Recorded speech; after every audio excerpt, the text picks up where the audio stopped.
Dan pemirsa, untuk membahas soal komitmen Zero Overdimension and Overloading tahun 2027, saya ajak Anda untuk kita tanyakan langsung. Sudah bergabung bersama kami ada Ketua Komisi 5 DPR RI, Pak Lazarus, melalui sambungan Zoom. Pak Lazarus, selamat pagi. Selamat pagi, Pak Lazarus. Selamat pagi, Mas. Selamat pagi. Baik, terima kasih telah bergabung bersama kami, Pak Lazarus, di Metro TV. Ini kan ada wacana untuk kemudian zero odol tahun 2027. Tapi kan kemudian prosesnya harus dimulai dari tahun sekarang. Kemudian agar tersosialisasikan dengan baik. Jadi upaya-upaya strategis menjelang zero odol 2027 apa, Pak? Terima kasih, Mas, kesempatannya. Ya, saya juga baru dikasih tahu tadi untuk bergabung. Kemarin kami dengan Asosiasi Angkutan Logistik ya, Sopir Asosiasi Angkutan Logistik Indonesia, dipertemukan bersama dengan Pak Dasko ya, pimpinan kami di DPR untuk membahas tentang roadmap kita menuju zero odol tahun 2027. Yang pertama kami akan merevisi Undang-Undang Lalu Lintas dan Angkutan Jalan. Sudah disepakati kemarin, memang ada persoalan di regulasi kita ya. Kami menangkap itu di regulasi ada persoalan. Contoh misalnya ketika terjadi kecelakaan misalnya dengan angkutan odol ini, biasanya yang menjadi beban berat itu adanya di sopir. Ya, padahal ada pemilik barang, Mas, lain orang, pemilik kendaraan juga lain orang. Ini kita belum atur. Nanti dia akan kita atur tanggung jawab sopir apa, tanggung jawab pemilik barang apa, dan tanggung jawab pemilik kendaraan itu apa. Jadi semua nanti ada tanggung jawab akan diatur. Kita rigid nanti mengaturnya di revisi Undang-Undang Nomor 22 Tahun 2009 tentang Lalu Lintas dan Angkutan Jalan.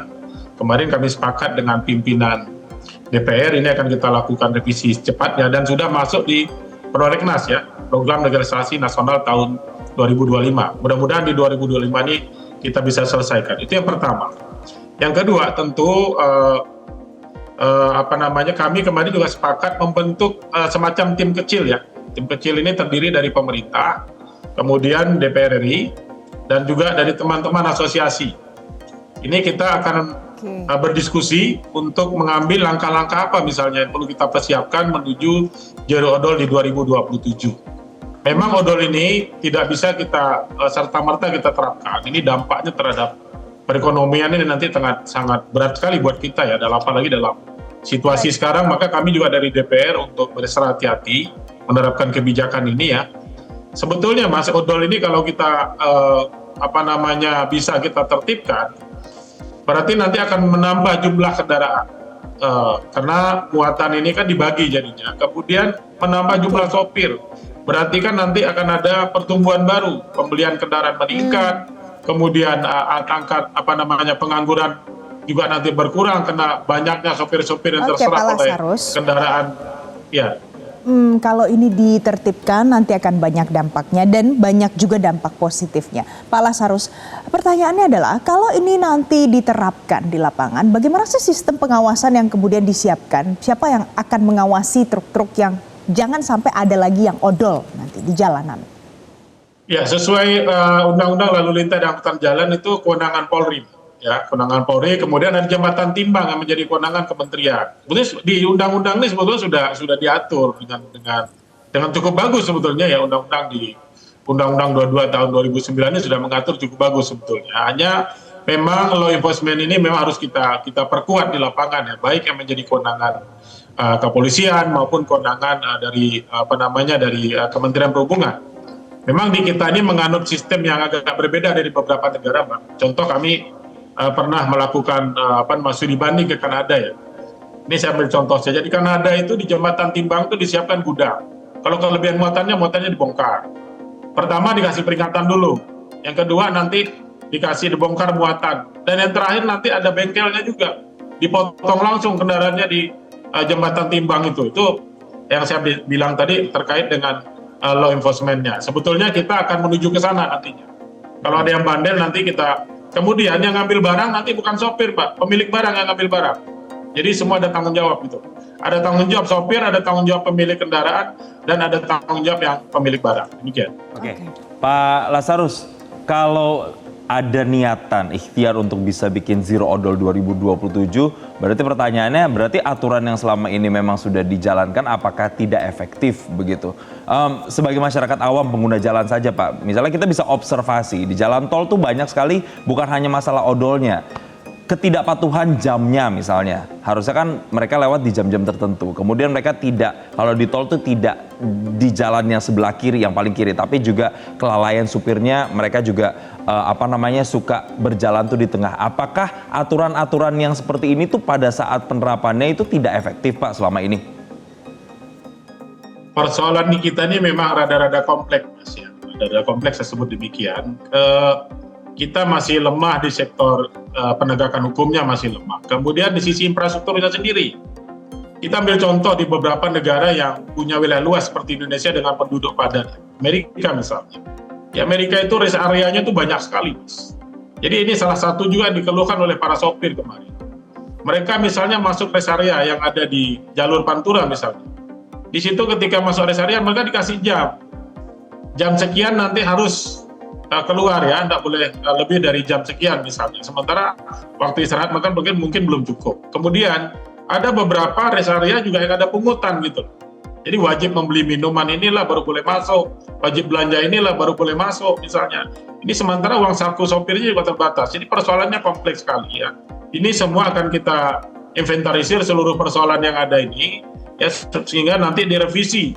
Yang ketiga, Undang-Undang Nomor 22 Tahun 2009 tentang lalu lintas dan angkutan jalan ini kami berharap bisa menjawab seluruh persoalan yang terkait dengan kenapa odol tidak bisa kita tertibkan.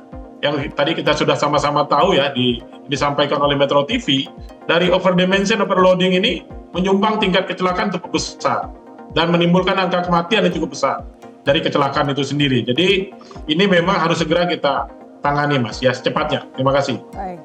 Nah Pak Lazarus, kalau masyarakat misalnya gitu ya, orang-orang awam yang juga menggunakan jalan berbagi dengan para driver odol di lalu lintas saat ini, apa yang bisa dilakukan masyarakat untuk mendorong supaya nanti bisa terwujud zero odol 2027? Yang pertama memang ini harus kesadaran semua pihak.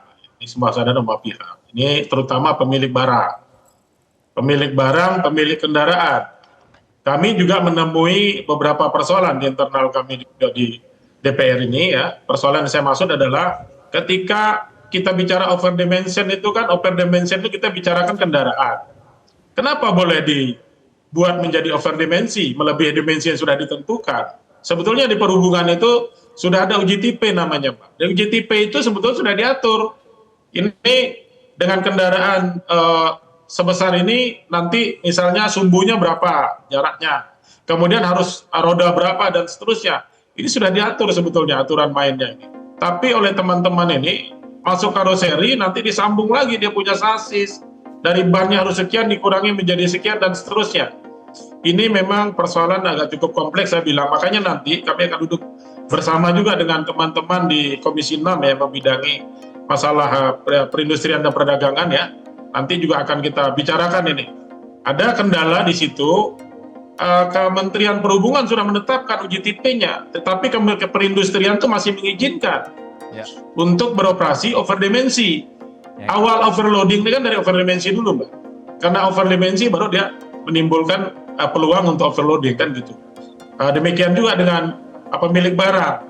Karena tidak ada sanksi yang cukup berat selama ini yang kita muat di undang-undang, akhirnya melanggar udah biasa aja gitu.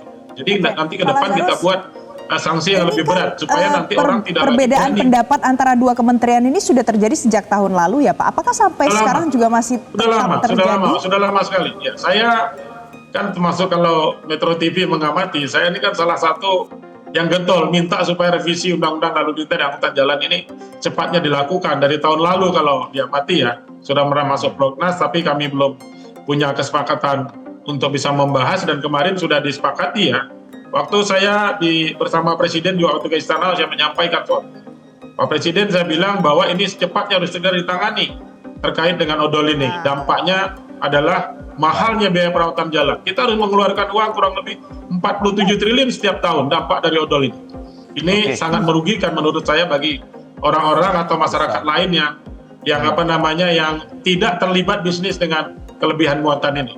Terima kasih. Baik, setidaknya dari percakapan ini ada 3 hal yang mungkin harus kita concern, urgensinya tinggi, mulai dari penerapannya, nanti aturannya akan seperti apa Pak, kemudian sampai dengan penerapan sanksinya dan juga controllingnya. Itu yang kemudian juga membuat penerapan zero odol nanti benar-benar bisa sukses, harus kita awasi bersama. Terima kasih Pak Lazarus telah bergabung bersama kami di Selamat Pagi Indonesia. Terima kasih Pak Lazarus. Jelajahi cara baru mendapatkan informasi. Download Metro TV Extend sekarang.